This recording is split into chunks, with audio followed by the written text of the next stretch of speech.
ہشام بن عروہ نے بیان کیا، انہیں ان کے والد نے خبر دی اور انہیں عائشہ رضی اللہ عنہا نے کہ مرض الموت میں رسول اللہ صلی اللہ علیہ وسلم پوچھتے رہتے تھے کہ کل میرا قیام کہاں ہوگا، کل میرا قیام کہاں ہوگا۔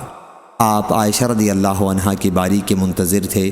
پھر ازواج مطہرات رضی اللہ عنہم نے عائشہ رضی اللہ عنہا کے گھر قیام کی اجازت دے دی اور آپ کی وفات انہی کے گھر میں ہوئی۔ عائشہ رضی اللہ عنہا نے بیان کیا کہ آپ کی وفات اسی دن ہوئی جس دن قاعدے کے مطابق میرے یہاں آپ کے قیام کی باری تھی۔ رحلت کے وقت سر مبارک میرے سینے پر تھا اور میرا تھوک آپ کی تھوک کے ساتھ ملا تھا۔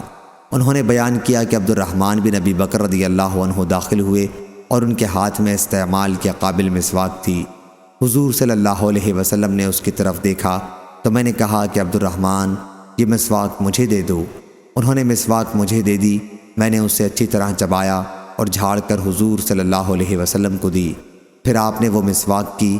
اس وقت آپ میرے سینے سے ٹیک لگائے ہوئے تھے۔ صحیح بخاری حدیث نمبر 4450۔